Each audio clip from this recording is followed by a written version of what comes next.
Hello friends, welcome to winning மகா சமையல். இன்னைக்கு நம்ம சேனலில் தட்டை செய்முறையை பார்க்கலாம். அதுக்கு முன்னாடி நம்ம சேனலை சப்ஸ்கிரைப் பண்ணாதவங்க சப்ஸ்கிரைப் பண்ணுங்க, பெல் ஐக்கானை கிளிக் பண்ணுங்க. அப்போ தான் நாங்கள் போடுற வீடியோஸ் எல்லாம் நோட்டிஃபிகேஷனாக உங்களுக்கு வந்து சேரும். வாங்க வீடியோக்குள்ளே போகலாம்.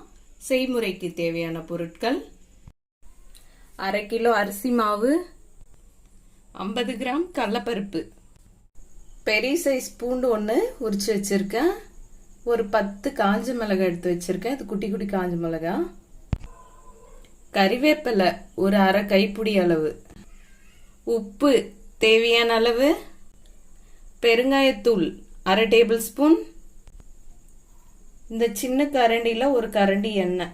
காஞ்ச மிளகாய் பூண்டை நம்ம மிக்சியில் போட்டு அரைச்சி எடுத்துக்கலாம்.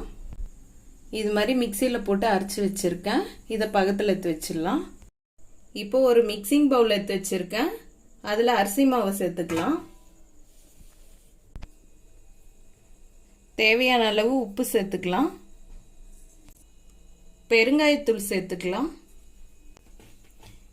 இப்போ உப்பு பெருங்காயத்தூள் அரிசி மாவை கூட மிக்ஸ் ஆகிற அளவுக்கு நல்லா கலந்து விட்டுக்கலாம். நான் உப்பு டைரெக்டாக போட்டு மிக்ஸ் பண்ணிட்டேன்.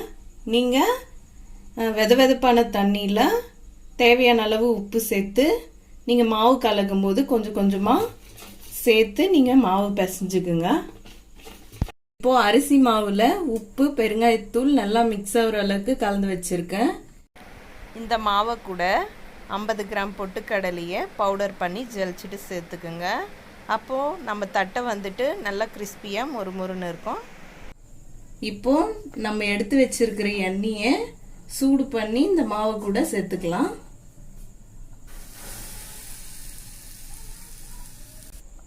எண்ணெய் சேர்த்த உடனே சூடு ஆறுனதுக்கு அடுத்து நம்ம மாவை கலந்துக்கலாம்.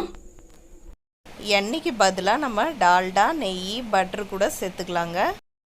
இப்போ எண்ணெய் நல்லா ஆறிடுச்சுங்க. இப்போ இதில் நம்ம கடலைப்பருப்பை சேர்த்துக்கலாம். கடலைப்பருப்பு நான் 1 மணி நேரம் முன்னாடியே ஊற வச்சு கழுவி சேர்த்துருக்குங்க. இது மாதிரி கடலைப்பருப்பை நம்ம ஊற வச்சு சேர்க்கும் போது எண்ணெயில் போட்டு பொரிச்சு எடுத்து நம்ம சாப்பிடும்போது டேஸ்டாக இருக்குங்க, பல்லில் கடிப்படும் போது. இப்போ அரைச்சி வச்ச பூண்டு காஞ்ச மிளகாவை சேர்த்துக்கலாம். இப்போ கறிவேப்பிலையை சேர்த்துக்கலாம். இப்போ இது எல்லாத்தையுமே நம்ம நல்லா மிக்ஸ் பண்ணி விட்டுக்கலாம். இப்போ பாருங்க, நான் தட்டைக்கு மாவு நல்லா கலந்து விட்டுட்டேன். இப்போ கொஞ்சம் கொஞ்சமாக தண்ணி சேர்த்து நம்ம கலந்துக்கலாம்.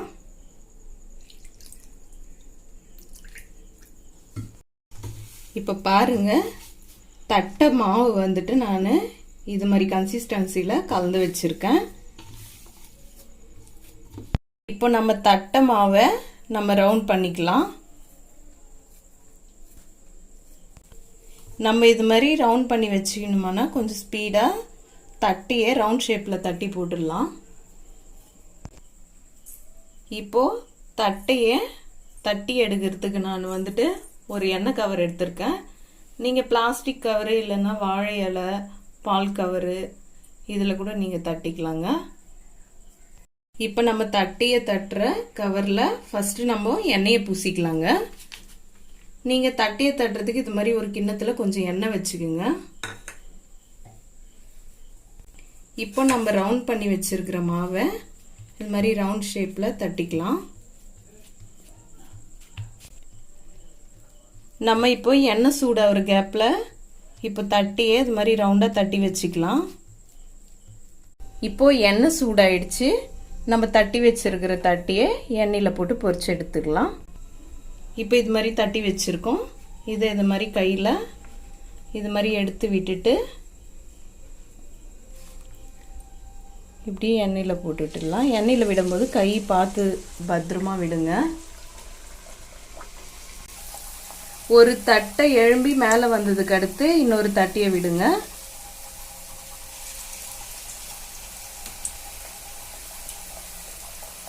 அப்பப்போ நீங்கள் தட்டை தட்டும் போதெல்லாம் லைட்டாக எண்ணெய் தேய்ச்சி தட்டிக்குங்க. அப்போ தான் கவரில் ஒட்டாமல் நம்ம தட்டின தட்டியை அழகாக எடுக்க முடியும்.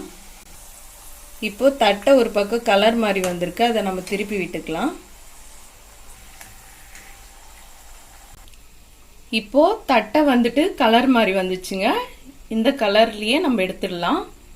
இதுக்கு மேல விட்டோம்னா கலர் இன்னும் டார்க் கலர் ஆயிடுங்க.